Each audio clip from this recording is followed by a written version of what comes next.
अगर टाइम हर दिन रीसेट हो जाए और तुम एक ही दिन में अटक जाओ तो तुम्हें क्या लगता है क्या होगा? पहले तो तुम बहुत खुश हो जाओगे और बिना किसी चिंता के अपना टाइम स्पेंड करोगे क्योंकि अगले दिन सब रीसेट हो जाएगा। पर काफी जल्दी तुम्हें ये सब बोरिंग लगने लगेगा। तो मजे के लिए जुर्म करने लगोगे और कानून की चिंता नहीं करोगे। तुम्हें जाने समय तो कॉन्सिक्वेंसेस का सामना नहीं करना पड़ेगा। तुम बोर हो जाओगे क्योंकि अगले दिन सब रीसेट हो जाएगा। इस सबसे तुम परेशान होकर सुसाइड करने की कोशिश करोगे, पर जब तुम उठोगे तुम अपने आप को सुबह के 7 बजे 7 जुलाई 2020 में पाओगे। हमारा मेन कैरेक्टर वूचन बोलता है, मैंने इसे 3 लाख बार एक्सपीरियंस किया है और मुझे लगभग 1000 साल हो चुके हैं। शियन नाम की लड़की जो वूचन की स्टोरी सुन रही थी वो बोलती है, तुम्हारी स्टोरी अच्छी तो है पर तुम एक लड़की के साथ फ्लर्ट करने के लिए ऐसी स्टोरी बना रहे हो। तुम्हें नहीं लगता है कुछ ओल्ड फैशन हो चुका है? वूचन बोलता है, मैं जो बता रहा हूँ वो सच है। इस समय में मैंने 100 से भी ज्यादा लैंग्वेजेस सीख ली हैं और मेरी हैकिंग टेक्निक्स भी वर्ल्ड में सबसे अच्छी हैं। वूचन बोलता है, तुम्हें लग रहा होगा मैं तुम्हारे साथ फ्लर्ट कर रहा हूँ पर मैं तुम्हें सिर्फ अपनी सिचुएशन बता रहा हूँ। शियन अपनी दोस्त को ये सब मैसेज में बताते हुए बोलती है, क्या तुम मुझे यहाँ से बचा सकती हो? वो सोचती है ये रिप्लाई करने में इतना समय क्यों ले रही है। तभी वूचन बोलता है, तुम्हारी दोस्त यहाँ पर नहीं आएगी। शियन बोलती है, तुम ही इतना यकीन से कैसे कह सकते हो? वूचन बोलता है, तुम्हारी दोस्त का बॉयफ्रेंड अचानक से वापस आ गया है इसलिए वो उसके साथ होगी। शियन बोलती है, झूठ बोलना बंद करो। वूचन बोलता है, 9 मिनट और 13 सेकंड में तुम्हें तुम्हारी दोस्त कॉल करेगी। शियन बोलती है, अगर उसने मुझे कॉल नहीं किया तो तुम मरोगे। पीछे से एक लड़के का हाथ शियन से टकराता है। वो लड़का शियन का हाथ पकड़ लेता है और बोलता है, हे सुंदर लड़की, तूने मुझे चोट पहुंचाई है। अगर तू मेरे साथ एक गिलास शराब पिए तो मैं तुझे माफ कर दूंगा। शियन उस लड़के से उसका हाथ छोड़ने के लिए बोलती है पर वो उसकी नहीं सुन रहा था। तभी वूचन खड़ा होता है और वो उस लड़के से उसके पास आने के लिए बोलता है। वो लड़का वूचन से बोलता है, तू क्या करने की कोशिश कर रहा है, और उसकी तरफ अपनी सिगरेट फेंक देता है। वूचन इसे आराम से डॉज कर लेता है। वो लड़का ये देखकर चौंक जाता है और वो वूचन को एक पंच मारने के लिए आगे बढ़ता है। वूचन इस बार भी आराम से डॉज कर लेता है। फिर वो उस लड़के को एक पंच मारता है जिससे वो लड़का दूर जाकर गिरता है। तभी वहाँ पर लियू हु जी नाम का आदमी अपने गुंडों के साथ आता है और वूचन से बोलता है, तूने मेरे आदमी के साथ क्या किया? वूचन सोच रहा था इसकी टाइमिंग तो एकदम परफेक्ट है। वो बोलता है, लियू हु जी तू तो काफी बड़ा हो गया, तो इस तरीके से ज़ेंगाई जी तुम लोगों को ट्रेनिंग दे रहा है? लियू हु जी हैरान होकर बोलता है, तू मेरे बड़े भाई को जानता है? वूचन ज़ेंगाई जी से कॉल पर बात करते हुए बोलता है, अब तू इतना बड़ा हो गया कि तेरा छोटा भाई मुझे उकसा रहा है। ज़ेंगाई जी कॉल पर बोलता है, तू कौन है और तुझे मेरा नंबर कहाँ से मिला? वूचन बोलता है, जैसा मैं बोल रहा हूँ वैसा कर और मुझे मे पर मिलना। ज़ेंगाई जी बोलता है, तू मे मीटिंग के बारे में जानता है? वूचन बोलता है, अपने बंदों को सही से सिखा, अगली बार ये सिंपल कॉल नहीं होगी। इसके बाद वो ली हु जी की तरफ मोबाइल फेंकता है। ली हु जी का बड़ा भाई उसे माफी मांगने के लिए बोल रहा था। वो वूचन से माफी मांगकर चला जाता है। वूचन बोलता है, आज मेरा मूड बहुत अच्छा है इसलिए मैं तुम लोगों को माफ करता हूँ। शियन बोलती है, आखिर ये लड़का है कौन? तभी उसे उसकी दोस्त का कॉल आता है। उसकी दोस्त बोलती है, शियन मैं तुम्हें बार पर पिकअप करने नहीं आ पाऊंगी क्योंकि मेरा बॉयफ्रेंड वापस आ गया है। मैं तुम्हें सॉरी के तौर पर कल एक ट्रीट दूंगी। वूचन ने जैसा बोला था वैसा ही होता है। शियन बोलती है, ये नहीं हो सकता। वूचन बोलता है, इस दुनिया में सब कुछ हो सकता है, अगर साथ चलोगी तो पता चलेगा। शियन बोलती है, अभी भी मुझे विश्वास नहीं हो रहा। तभी वो वूचन की कार को देखकर हैरान हो जाती है और पूछती है, क्या ये तुम्हारी कार है? वूचन बोलता है, नहीं। शियन बोलती है, क्या तुमने ये कार चुराई है? वूचन बोलता है, तुम डर क्यों रही हो? कल ये कार उसके ओनर के पास वापस चली जाएगी। शियन बोलती है, मैं अभी नशे में हूँ, तुम्हें क्या लगता है मैं इस हालत में अपने घर चली जाऊंगी? वूचन बोलता है, मैं ऐसी लड़कियों में इंटरेस्टेड नहीं हूँ जो मेकअप के बाद भी कुछ खास नहीं दिखती। ये सुनकर तो शियन को बहुत गुस्सा आ जाता है और वो अपना मेकअप उतारने लगती है। वूचन बोलता है, क्या तुम मेरे घर चलना चाहोगी और देखना चाहोगी कि मैं झूठ बोल रहा था या सच? फिक्र मत करना, मैं कुछ नहीं करूंगा। शियन बोलती है, मैं तुमसे डर नहीं रही, अगर तुमने कुछ गलत करने की कोशिश की तो मैं पुलिस को कॉल कर दूंगी। इसके बाद वो उसकी गाड़ी में बैठ जाती है और वो दोनों वहाँ से चले जाते हैं। अब सुबह हो जाती है और वूचन को दिखाया जाता है। वो बोलता है, अब फिर से वही दिन शुरू हो जाएगा, अलविदा सुंदर लड़की। शियन वहीं पर होती है और वूचन से बोलती है, तुमने तो बोला था 7 जुलाई रिपीट होगा, फिर तुम बता सकते हो आज 8 जुलाई क्यों है? वूचन क्लॉक में देखता है और हैरान होते हुए बोलता है, क्या आज 8 जुलाई है?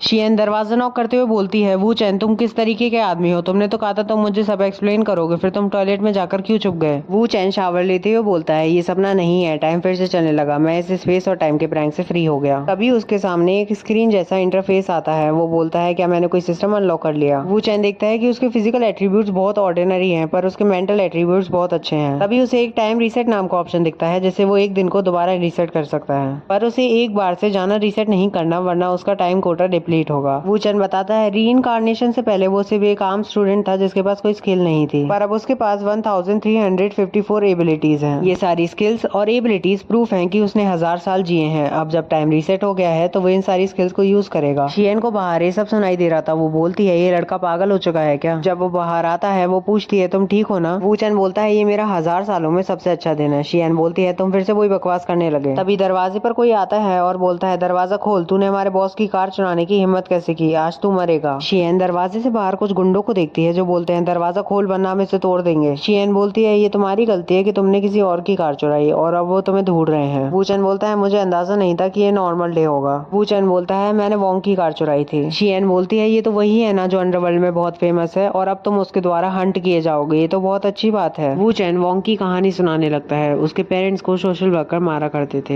एक दिन उसने गुस्से में उन लोगों के टुकड़े कर दिए और फिर उसे 3 साल की जेल हो गई। जब वो जेल से बाहर आया तो उसने गलियों में काम करना शुरू कर दिया और अपनी इंटेलिजेंस की वजह से अपना नाम बना लिया। वूचन बताता है अब उसका ईस्ट चाइना में काफी नाम है और वो बहुत पावरफुल है। शियन बोलती है तुमने इतने पावरफुल आदमी से पंगा लिया है। वूचन बोलता है ये तो फिर भी एक छोटी प्रॉब्लम है, मैंने तो कल ली गोंगजी का नाम इस्तेमाल किया था। अगर हम इस प्रॉब्लम से सही से डील नहीं करेंगे तो काफी सारे लोग मारे जाएंगे। शियन बोलती है तो तुम अब क्या करोगे। वूचन बोलता है आसान है, मैं दोबारा से शुरू करूंगा। वो सिस्टम से बोलता है सिस्टम मुझे टाइम रीसेट का इस्तेमाल करना है। सिस्टम बोलता है होस्ट पहली बार टाइम रीसेट का इस्तेमाल कर रहा है और इसे एक टाइम पॉइंट कंज्यूम होगा। सिस्टम बोलता है टाइम रीसेट सक्सेसफुल रहा और अब होस्ट के पास 3,64,999 पॉइंट्स बचे हैं। शियन बोलती है आज 8 जुलाई कैसे है एक्सप्लेन करो। वूचन देखता है कि टाइम रीसेट हो चुका है। वूचन उसे चुप करते हुए बोलता है ये टाइम कुछ एक्सप्लेन करने का नहीं है, जल्दी से अपने कपड़े पहनो। शियन उसकी उंगली काटते हुए बोलती है मुझे पता था तुम रिस्पॉन्सिबल नहीं होगे, पर मुझे ये नहीं पता था तुम मुझसे इतनी जल्दी पीछे छुड़ाना चाहोगे। वूचन बोलता है जो मैंने कार चुराई थी वो वोंग ज़ेंगुन की है और उसके आदमी कुछ समय में मेरे घर के दरवाजे पर आते होंगे। मैं जानता हूँ तुम नहीं डर रही, पर मैं नहीं चाहता कि मुझे कोई मुसीबत हो। शियन बोलती है तुम जानते भी हो कि मैं कौन हूँ, अगर तुम जानते तो मुझसे मदद की भीख मांगते। वूचन उसे पकड़ता है और बोलता है जिस तरीके से कल रात तुमने मुझसे भीख मांगी थी। शियन उसे अपने आप से दूर करती है। वूचन बोलता है मुझे माफ करना, पर मैं किसी को जानता हूँ जिसे आसानी से फिक्स कर सकता है। शियन पूछती है वो कौन है। वूचन बोलता है वो एक औरत है जिसका दिल बहुत बड़ा है।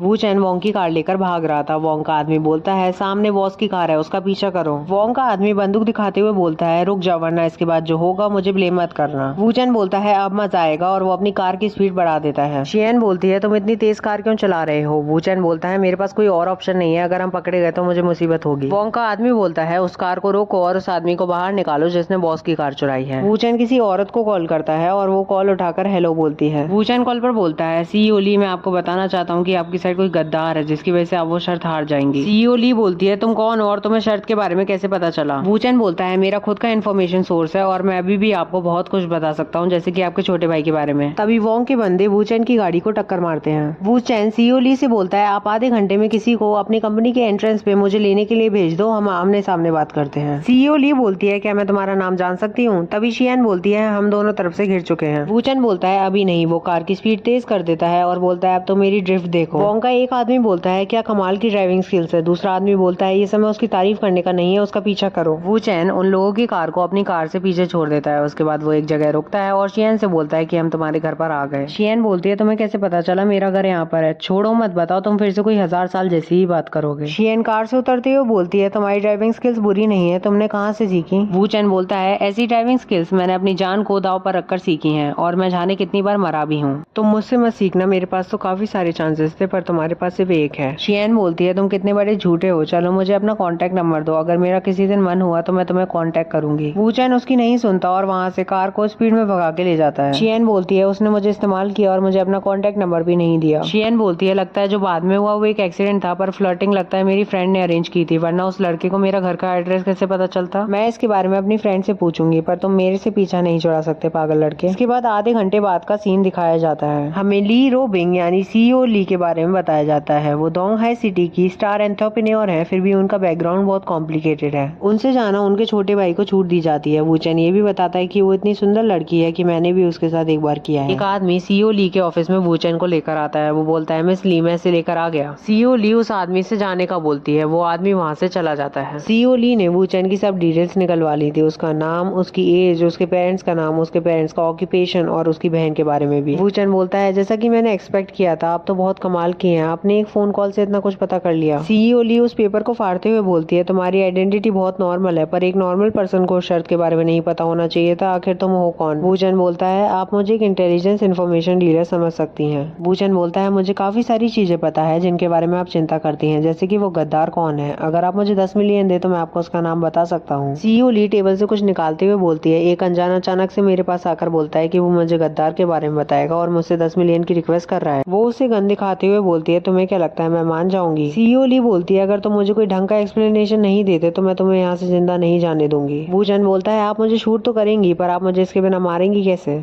सीईओ ली सोच रही थी इसने गोलियां कब निकाली, अच्छा तो ये उस समय हुआ था क्या? वूचन बोलता है जैसा कि मैंने बोला था मैं एक इंटेलिजेंस बिजनेसमैन हूँ और इन गोलियों को निकालना मेरी इंटेलिजेंस का पार्ट था। मिस ली आप मेरी इंटेलिजेंस गैदर करने की एबिलिटी पे विश्वास कीजिए, मैं यहाँ पर आपको कोई नुकसान पहुंचाने नहीं आया, मैं यहाँ पर सिर्फ पैसों के लिए आया हूँ। वूचन सोच रहा था अगर मैं इसे ये बोलूँ कि मैं पैसे के लिए आया था तो ये मान जाएगी क्योंकि ये सबसे आना सेंस बनाता है। सीईओ ली बोलती है तुम मुझे बताओ तुम मेरे बारे में क्या क्या जानते हो? वूचन बोलता है आप ली फैमिली की सबसे बड़ी बेटी हैं पर आप एक लड़की हैं इसलिए आपको अलग तरीके से ट्रीट किया जाता है। आप सबको ये बताना चाहती हैं कि औरतें आदमियों से ज्यादा ताकतवर होती हैं पर आप हमेशा अपने भाई की परछाई बन जाती हैं। आपकी मॉम आपकी हमेशा हेल्प किया करती थी पर जब से उनका डिवोर्स हुआ है वो किसी और को डेट करने लगी हैं। अब वो आपके लिए परेशानी बन चुकी हैं क्योंकि वो आपको दैंग रोलिंग से शादी करने के लिए फोर्स करती हैं और अगर आपने ऐसा नहीं किया तो आपको मारने की धमकी देती हैं। आप भागना चाहती हैं पर आप अपनी मॉम की चिंता करती हैं इसलिए आप ऐसा नहीं करती। दैंग रोलिंग से बचने के लिए आपके 3 फेक बॉयफ्रेंड थे, पहले ने सुसाइड कर ली, दूसरा मेंटल हॉस्पिटल में और तीसरा जेल में और शायद पूरी जिंदगी बाहर नहीं आएगा। दैंग रोलिंग ने इस बात को फैला दिया और अब आपके पास कोई आदमी नहीं आता।